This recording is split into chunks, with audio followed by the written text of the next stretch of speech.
to your attentiveness to the Word of God. Kay naminaw tayo sa pulong sa Ginoo. You were eating the Word. Inyong ikaon ang pulong.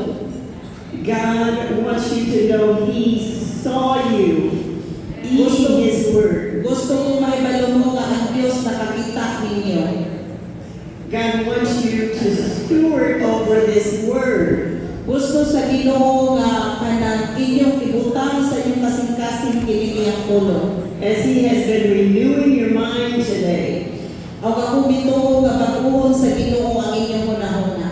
Many of the young people were delighting in the Word of the Lord today. Daghan kayo mga batan-on karon nga nadanagan sa pulong sa Ginoo karon. Because you know truth and you love truth. Tungod kay inyong gihigugma uray padungos ka matuoran o inyong gihigugma ka matuoran. You are learning to receive from every joint that the Lord is bringing. Inyong gitun-an pagdawat ang matagpulong na inyong natunan. It is essential that you steward this Word. Importante kaayo nga inyong titigan kini ang pulong. Too many times, and this is for everybody, Alam ni sa tanan, too many times we receive a word from the Lord, sa tanan panahon sa diya ang makadawata o sa pulong sa Ginoo, but we don't know to steward over that word. apan dili nato tugutan nga mupuyong ni sa ato kasing-kasing. And it just becomes a memory that I got a good word. I heard a good word. O mahimo lamang na nato nga murag ato lang ang ginawag gimemorya ang iyang pulong. This word came to change and renew your minds Kini nga pulong maghatag ni kabakuhan sa inyong hunahuna, and your heart, sa inyong kasing-kasing, and to give you faith o maghatag ninyong pagtuo to walk through some things nga magalakaw mo sama nini nga mga that have buhay. held you back in the past. That have held them back in the past. Nga dili nato himuon nga mubalik mo musulod lang kuno dili sa atong abulsa. So he has caught the attention Gusto na yang iuhaon ang inyong una-una, of your heart. ang inyong kasing-kasing. And he didn't want the enemy to steal the Di siya masubot nga kawato na sa kaaway. So even as we're going to do some deliverance today, Bisan pag mo maghimo ta karon og mga butang nga magpahigawas, that is going to help you to get free, aron nakatabang ninyo ang mahigawas ta. so that you can walk into that destiny Aron makalakaw ka sa imong painan.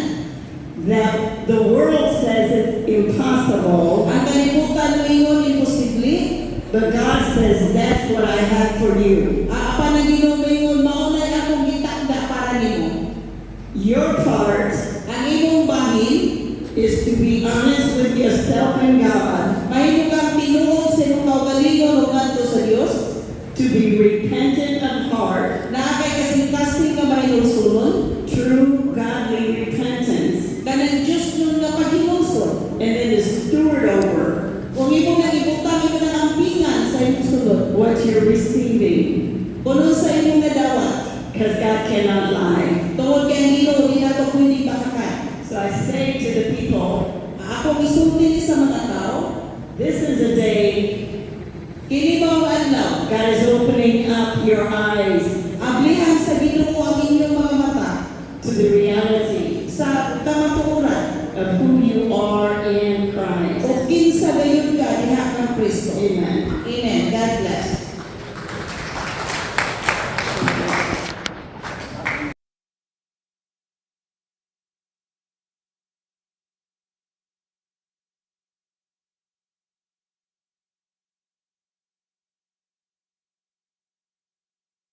To touch on before we pray. Adunay mga butang nga ako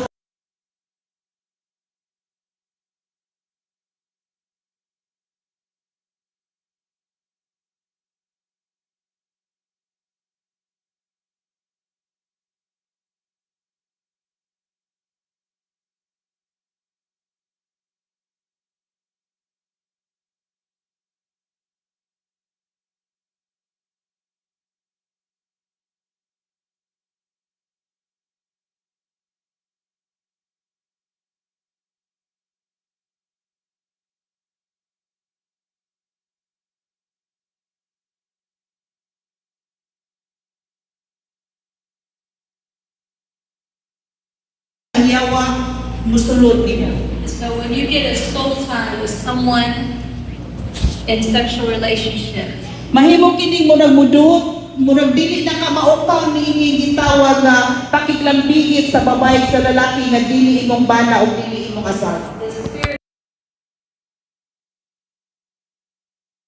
Kung makiklambigit ka sa lalaki nga dili imong bana o asawa nga dili imong dili nimo asawa, imong gitugutan ng espiritu nga mutakot nimo. and so when people have sex outside of marriage, that's a soul tie that you develop in the O spirit realm. kung hilawas ka, okay, kung nakikhilawas ka sa dili nimong bana, mahimo nang gitawag nga kanang madugtong na ang dili demonic na espiritu.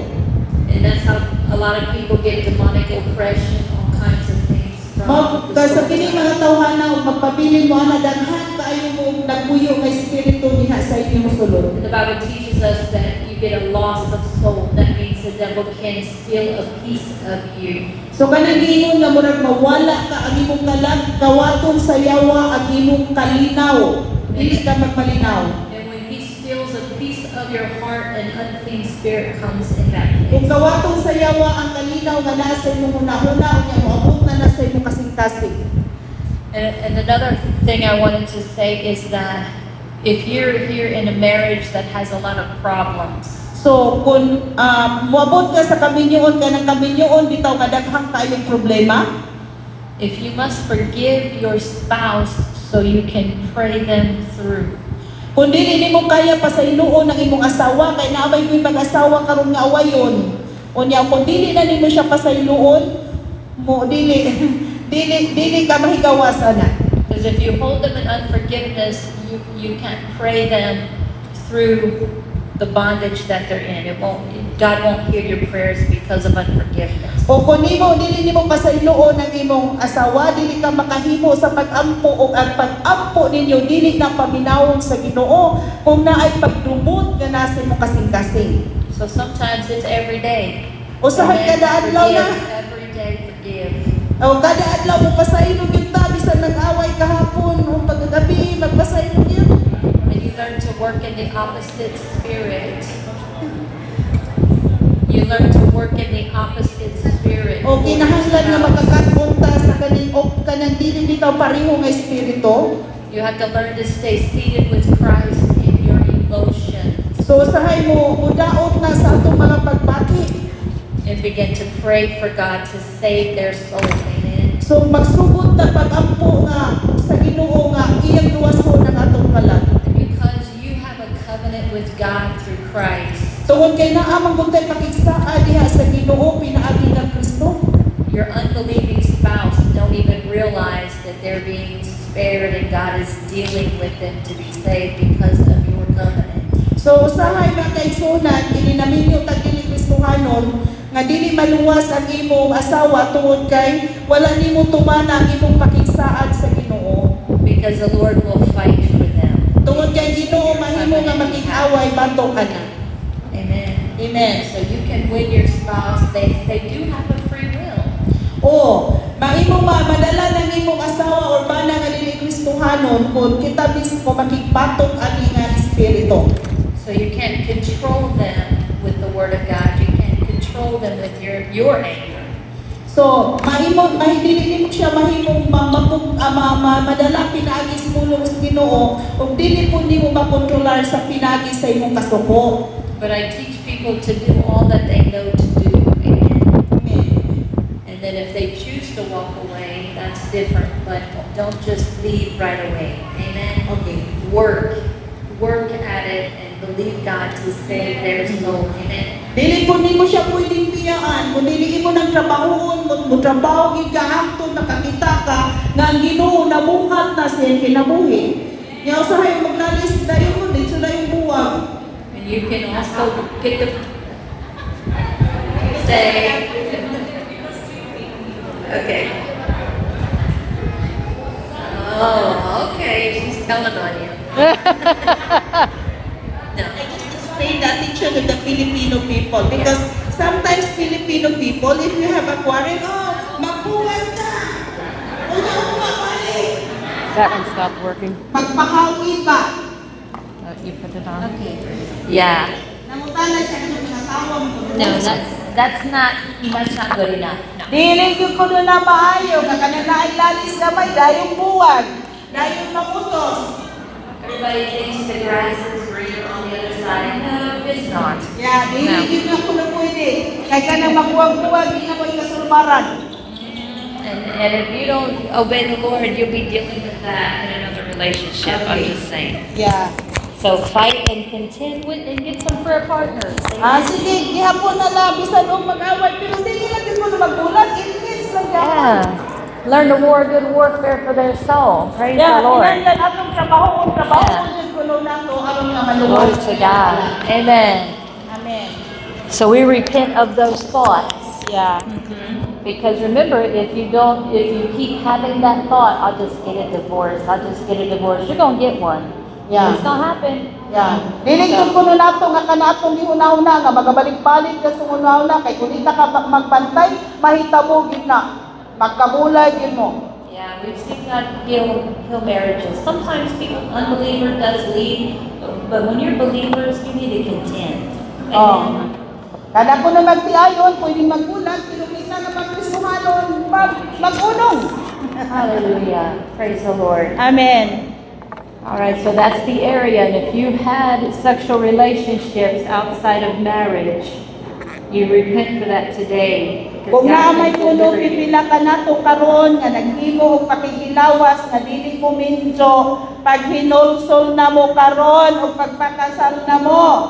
And because there's a lot of sexual immorality, many times you can have thoughts of homosexuality today. Kay kun naay kuno panag-uban o pakikilawas nga dili mo minyo usahay kining pakikilawas sa babae laki mo apud sa imong una kanang gitawag nga kanang homosexual ba? And Babae sa babae, lalaki sa lalaki. just because you have a thought, that does not mean you are a homosexual. Yeah. Dili tungod kay naghuna-huna ka nga tumboy ka o bayot ka. Sometimes the devil will use those thoughts to convince people that they must be gay or they must be homosexual. O sahay aliyawa gamito na nga espiritu nga ingnon ka, maayo pa magbayot ka, magtumboy ka. It is a demon spirit that speaks to you that's coming out of fornication. So, kana nga ang yawa mo na nisulti ninyo nga musulti ninyo may tungod ana aron magbaton mo sa pakikilawas sa dili imong bana o dili imong asawa. The spirit of homosexuality will speak to you out of pornography. It will speak to you through pornography. So kining espiritu bitaw nga kanang homosexual musulti ninyo kanang bantay mo ang mga laki magtanaw-tanaw mo anang mga palabas diha sa cellphone, no mga naghubo-hubo diha, no mga bumbo diha mga kuan nagbantay mo mao na pornography. It's true because it is a demon and it defiles. Tinuod ba na kinsa may nagkasulay ang nagtanaw? Way mo amin. It is what she said. It is Yeah. a demon. Yeah, I'm asking everybody experience that watching pornography, that's why they are laughing. Yeah. Yeah. Yeah. It's true. Tinuod ko no na nga naay na nga magtanaw-tanaw anang hubo-hubo diha mga sala diha sa cellphone. Yeah.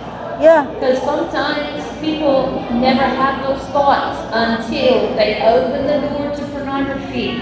O sahay dili na nimo gihuna-huna pero magsige kag tan-aw diha maabli ang imong huna-huna may tungod ana. And it comes into the mind, into the imagination. So magsugod na sa una-una unya mag-imagine kuno kada dun ay pagkaputi batong paa oy. And it wants to pull you into sin. O magsugod na dayon na nimo paghuna-huna sa pagpakasala. It's a terrible, terrible stronghold. Grabe na kadelikado terribly na nga kanang stronghold gani kanang gahom sa yawa, kusgan nga yawa. Yeah, because the Bible says when you commit fornication, you're sinning against your own body. Nagingon ang Biblia siya nga nakikilawas o naghimo ana nga sala. Naghimo ka sa pagpakasala sa imong kaugalingong lawas. And that's why many people have, as we said, diseases, and also you can have barrenness, you can have all kinds of issues, even in pregnancies. Because demons come into the womb, they're in the sexual organs. Okay, sa diha ko no makighimo ka nga klase nga sala. Ang yawa daghang sakit mo abot nimo. So naay mga babae kay sa iyang pagkadaka, sa iyang pagkakuan nagbinuang siya pag abot og minyo di na hinuon manganak.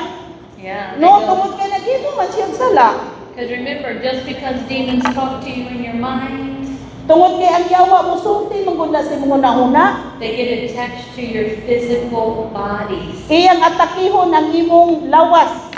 So they are an invisible evil being. So that's kining alive. yawa dili na makita nga binuhat pero musulti na sa imong una ug mudaog na sa imong lawas. So they literally will just attach themselves to you. So atakihon ka sa mga sakit diha sa imong lawas. They're behind much of the physical pain people have. So ang mga kanang lawas nun nga sakit, They can be behind sicknesses in the body. so tagaan Stomach kag sicknesses, lain-lain nga sakit sa imong lawas, bone issues, sa imong mga bubog, mga nakit na imong mga kabubugan, heart attacks, imong kasing-kasing at nakihon, cancers, mga kanang cancer, kubo na naman no? strokes, Mga ma-stroke, all kinds of health issues, diabetes, lung cancers, everything. basta tanang klase sa sakit na inyong naihan, atake na sa yawa. Because they come into the organs. Muadto po ni dinha sa atong mga organs, sa ilawom sa atong kinasulod outside the body, diha sa imong organs. Because they want to shorten your life. Gusto sa yawa nga mugpunra nimong kinabuhi. But Jesus sets us free and can deliver us and things come out of Apan the sa Ginoong body. Hesus mo pahigawas na to o iyat ang ipahigawas dili nga klase nga balatian. So if you're serious about getting cleansing, God will be serious about cleansing you.